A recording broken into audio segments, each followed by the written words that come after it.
morning, friends. We're going to be looking at chapter 8, which is on radicals. Let's see. Yes, not rationals, radicals, square roots, cube roots, and also raising to fractional exponents. So all of those things are going to be in this video. So let's get going on it. And then we start the notes. And so this is 8.1, and I also tried to put the homework on each individual page as well. So this is talking about rational exponents and also square roots and cube roots as well. So it has quite a bit of things in it, as well as, remember, the word rational meant fraction. So fractional exponents is going to be in this section as well. And so how the principal square root or the positive square root is defined in your book, it's the square root of x, quantity squared, equals x. And so that's what you would be looking for that square root. One way of thinking about it is thinking to yourself, what, when I square it, gives 121? This pencil's not that good. And there's two things that when I square it yields 121. One of the things is 11, and the other thing is negative 11. And so here, because they're asking for the principal square root, they're asking for 11. And so because 11 squared equals 121, they're asking for the positive one. And so the square root of 121 equals 11. Here they're saying, okay, what when I square it gives 144, right? And there's two things. There's 12 and there's negative 12. And because they've used negative root, that's the symbol for the negative square root. And so the answer here to this is negative 12. Right, because negative 12 squared is 144, and so this is our answer. Of course, in the back of the book, on number 2, they just have negative 12 as the answer in the back of the book. So here on number 4, the same question, right? The question is this: what, when I square it, equals negative 49? And I hope that you're thinking, well, it's not 7, right? Because when I square 7, I get positive 49. And it's not negative 7, because when I square negative 7, I get positive 49. And so it's actually that this cannot work. This is not real, is what they have in the back of the book. It's not a real number. The square root of negative 49 is not a real number. The radicand, that's the part underneath the square root, is called the radicand. And so that part underneath the square root is called the radicand, and it must be non-negative. And so our radicand has to be greater than or equal to 0. And then this one here, this example, the square root of 9 over the square root of 25, or the square root of 9 over 25. And so, I'm thinking, what, when I square it, this is my thought. And so normally you don't write your thoughts, but this is what I'm thinking, right? This is what I'm thinking. What, when I square it, gives 9 over 25? And well, this would have to be 3 squared is 9 over 5 squared is 25, right? And so the answer to the square root of 9 over 25 is 3/5. Okay, so we did a lovely job on that page, and they give some more definitions here on the next page. Here they say that this is the same as this, which is equal to x, if x is a non-negative number, and the fourth root of x raised to the fourth is the same as the fourth root of x to the fourth, which is equal to x, if x is a non-negative number. And I have ... here, and you can't see it, it's right here, but it's not very bright. ... So this would continue. This was the square root, the fourth root, the sixth root, the eighth root, And so this is true as long as our index, so the root that we're taking, so this was the square root, this is the fourth root, that's called the index, the 4. And so as long as this is even, almost spelled even wrong there, then x must be a negative number. Cube roots and fifth roots, odd roots, are much nicer. You don't have to make sure that your variable x there is a non-negative number. And so if you're thinking about the cube root of x raised to the third, quantity raised to the third, that's the same as the cube root of x to the third, which is x, and etc., the fifth root, and dot, dot, dot. Here's my dot, dot, dot. It continues as long as we're odd. And so this would be true. And so two ways of thinking about this then. And so when I think about, and of course your calculator will do a cube root, but when I'm thinking about it, this is what I think in my head. What raised to the third, because it's a cube root, is equal to 27. And 3 raised to the third, because 3 times 3 times 3 is equals to 27. So the cube root of 27 is 3. And you can go and find that on your calculator and give a try to it. The nice thing about cube root, and that's what this was saying over here, is that when I think about this, right, I'm thinking to myself, what raised to the third equals negative 27? And before we said on a square root, oh, it can't be. But on a cube root, all you have to do is put a negative in there, because a negative raised to the third is a negative. So this would be negative 3. So the answer here is negative 3. So I don't have that problem that it's not a real number like I did on square root. And so I guess I have the note, hey, hey, hey, when you're radicand, when you're having a cube root, the radicand of the cube root does not have any restrictions. So it could be positive or it could be negative. And so some other problems that they ask us here, they're asking us to find, and you can practice these with your calculator and also with your head. They're wanting you to know them with both, right? And so I'm thinking to myself, I'm thinking what raised to the third equals negative 8? And so that will answer just that part of it, right? The cube root of negative 8. Well, yeah, it's negative 2. And so this symbol, this negative, is negative of, then what was this? Well, it was negative 2. And so negative of negative 2 is positive 2. So we did a lovely job on that. Now here, there's an issue. Because when I try to do, when I do my thought here, what raised to the fourth equals negative 16, right there. Well,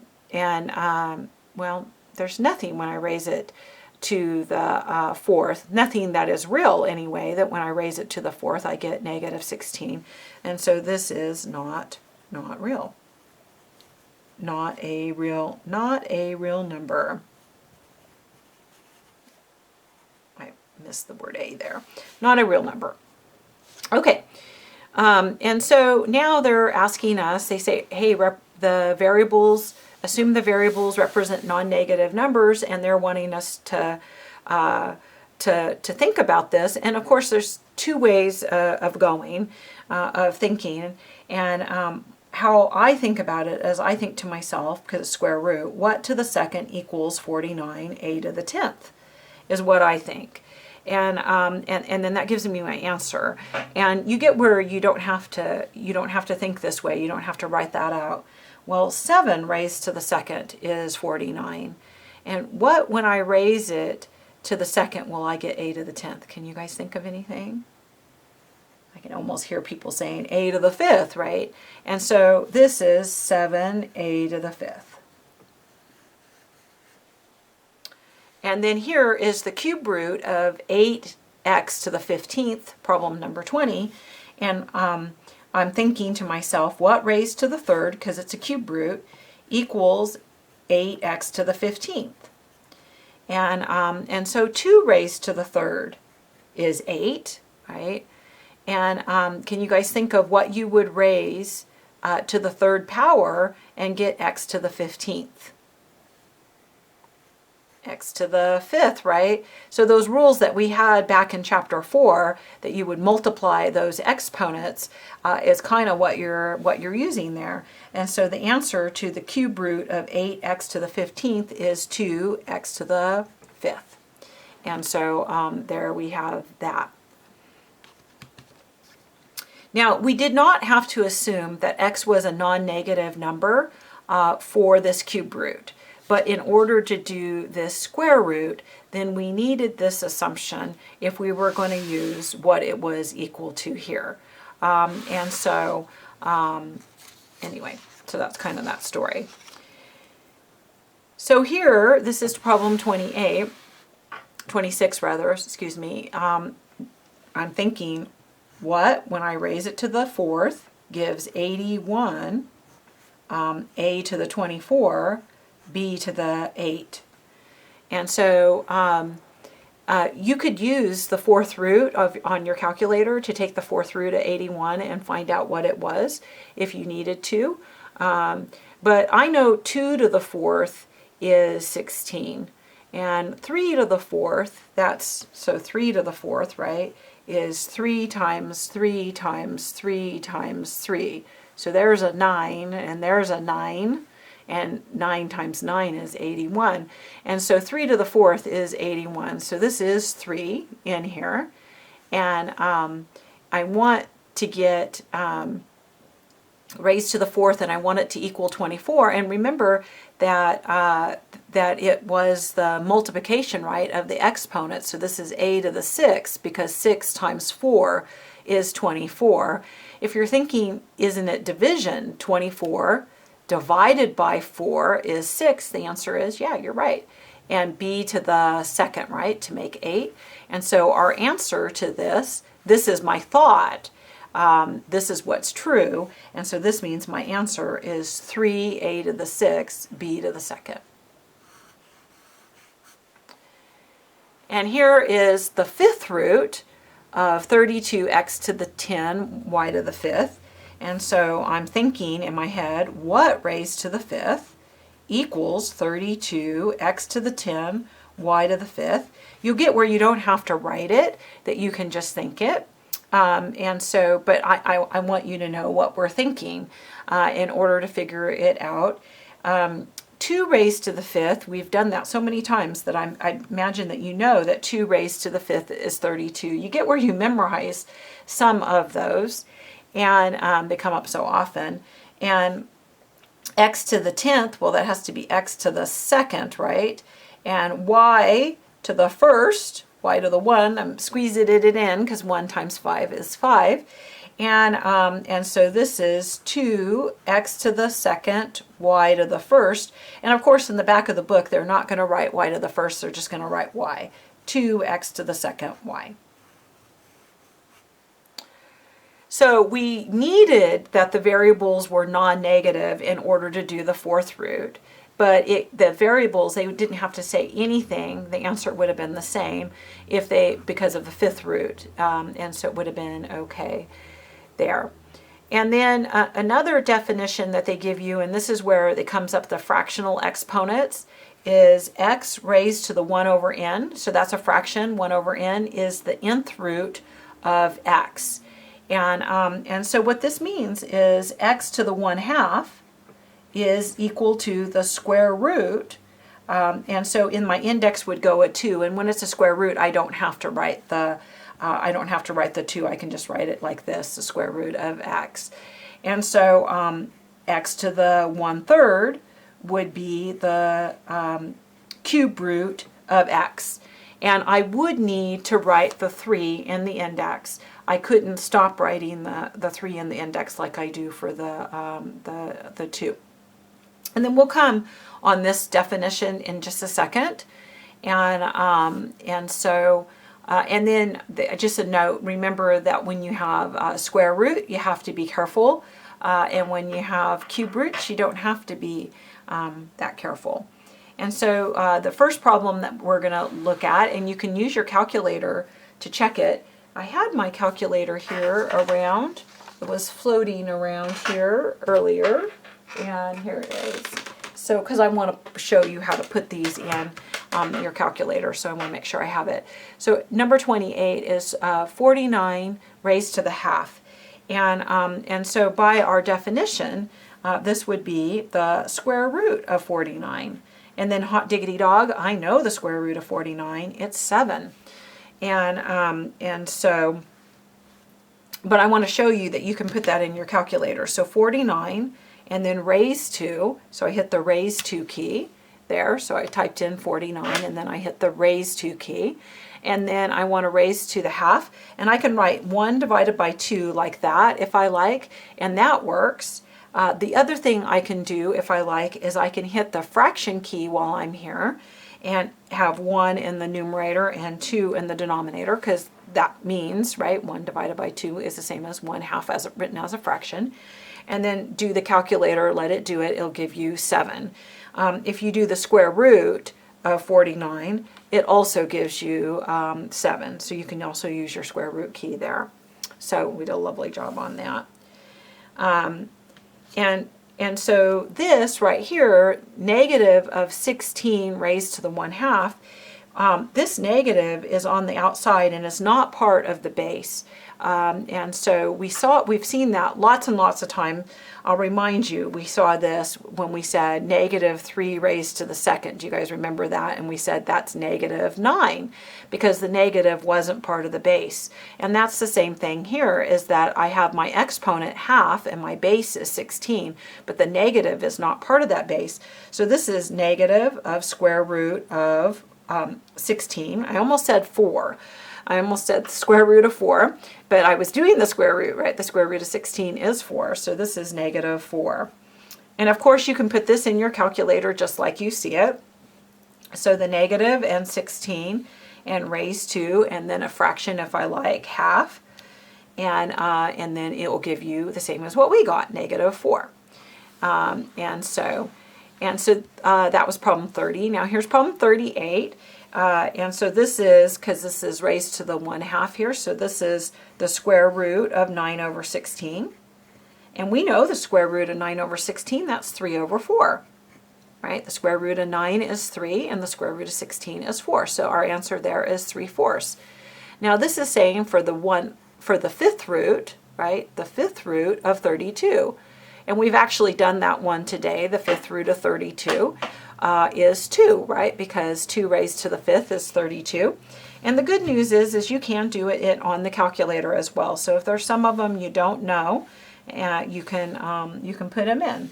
So this is 32 raised to the 1/5, which is 2. And then the parentheses are around the base. So the whole base is negative 8. So this is saying the cube root of negative 8. And we've done the cube root of negative 8 today, right? We're thinking to ourselves, what raised to the third equals negative 8, right? And it was negative 2. And of course, if you put it in your calculator, it'll do a Jim Dandy job of it. So we got here parenthesis and then negative 8 and then raised to, I'm going to put in 1 divided by 3 this time, my choice, and I get negative 2. And so it certainly will do it. Now this one here, number 42, has not a 1 in the numerator like the rest of these did. 1/5, 1/2, 1/2, 1/2, 1/3. It has 4 4/3. And so we need to use this one right here. And we get to choose whether we do this or we do this. And so both of them will give you the same answer. And so this would be, because the denominator is 3, that's your root. So the cube root of 8 raised to the 4th, or, so that was using this property right here. See how m is the exponent in there? Or you could write this as the cube root of 8, the whole thing, raised to the 4th. Your choice, using this property right here. So whichever one is good for you. Now if I was to do this one, now I'd have to figure out what 8 to the 4th is, which is 8 times 8 times 8 times 8, right? Of course, I could put that in my calculator, which is a really, really big number. I could have written it like this, right? would have been good too, but get the same answer. And so then I didn't do that by hand. It's not that I couldn't have done that by hand, but I did not do that by hand. And then now this by hand, it's not one I know. You know, when I'm thinking, what raised to the third equals 4,096? Well, I don't know what raised to the third equals 4,096 offhand. I know small ones, a few of them, and of course you could do it on your calculator. So our calculator has a cube root. It's right here behind the square root key there, and so you have to hit the shift to do it. And the cube root, that's what it looks like, of 4,096 is 16, it says. And so I totally had to, the way I wrote it, had to use my calculator. But I could have written it this way, and then I don't think I would have had to use the calculator, because I do know the cube root of 8. And the cube root of 8 is 2.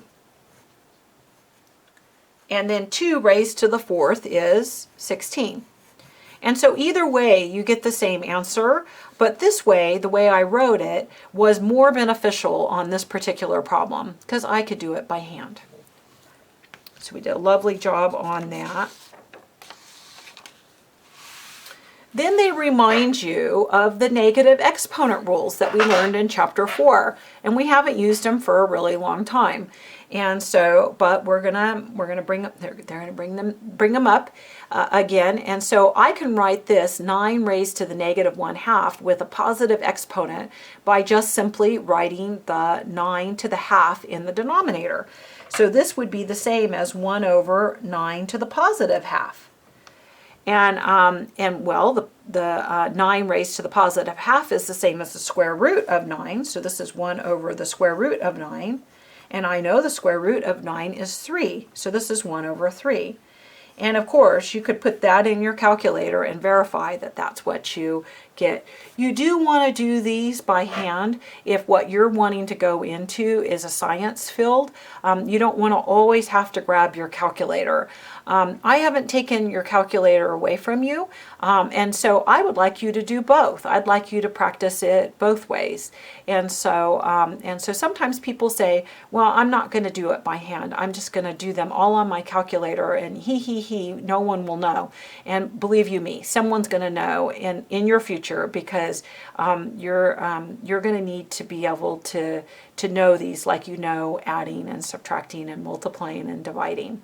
And so it's a good opportunity to practice them if what you're wanting to be is some kind of person that has gone into science or math or technology. So this is going to be 1 over, right, because the negative exponent, 4 to the third, 3 halves, right, which is that's my square root. So I'm going to write this as 1 over the square root, so of 4, and then I'm going to raise the whole thing to the third, right, using that property. And the square root of 4 is 2. So this is, oh, I already had my equal sign there. My chair is squeaky, I know. I was using a chair that wasn't so squeaky last week, to the third, which is 1 over 8. And I got to talking so much, I think I better check it with my calculator. But I had a chair that wasn't too squeaky, but it was hurting my back. And so you know how you don't really have things for this kind of work at your house. And so I know I've been using not Skype, but ConferZoom with people, and so people are sitting. I see you guys sitting in your bed doing your schoolwork and whatnot. And I know it's because you don't have the setup at home like you would at the library, right? And so I miss school so much, right? Okay, and so I just put here all the rules of exponents that we learned these all in chapter 4. And they kind of have some properties of exponents for us to practice here. Right here, so they say use the properties of exponents to simplify each of the following as much as possible. assume all bases are positive. The bases are the variable. And so anyway, so this is problem 62, and it's the power rule, right? I have an exponent to an exponent. So I would multiply those exponents together, 2/3 times 3/4, right? So that's in my thoughts. And the 3's cancel, and the 2 and the 4 cancel with one another as well. And that's half. And of course you can put that in your calculator. So this is a to the half.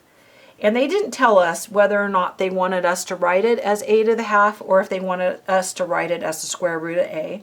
They're equivalent to one another, these two things, right? And so I don't know which one that they were hoping for. But they're either one would be good here because they didn't tell us write it in exponential notation. That's exponential notation. Or write it in radical notation, and that's radical notation. We have the square root, right, as a radical. And so this one here is, I got the quotient rule going on. And remember, the quotient rule is the numerator's exponent minus the denominator's exponent. And so for my a's, that's going to be 1/3 take away 3/5. And you could use the calculator to figure out what that is, and that's going to be your exponent on a. And so, so you can do that in the calculator, 1/3 minus 3/5. And I can put it with fractions, or I can put it with division like I did there, which is -4/15. Or you can do it by hand if you like. So this is -4/15. And then b, and then that's b to the 4th, and then it looks like a 1/3 to me. I was having a whole bunch of time in it, and in fact, my printer at home, my poor son came in and spent more than an hour getting my printer working so that I can print these papers. I decided not to travel down to the school because they're not open, and so for me to get the print that I needed, and so. Anyway, long story short, thank you, Tyler. That was really nice. And actually, Kevin, they were both here fixing the printer. It kept jamming, and then the ink smudged a little here. Now they told us to simplify as much as possible and assume that all bases are positive, and so. Remember that when we had exponents that you didn't want to write a negative exponent, so we want to put this in the denominator. So this is b to the 11/3 divided by a to the 4/15. And so there we would have that. And so we just move that to the denominator. I don't think that writing this one in radical notation would be that great, because it would be a 15th root is what it would be. And up here would be a cube root. You'll see in Math 1 that they'll ask you to write them in radical notation and use the same root.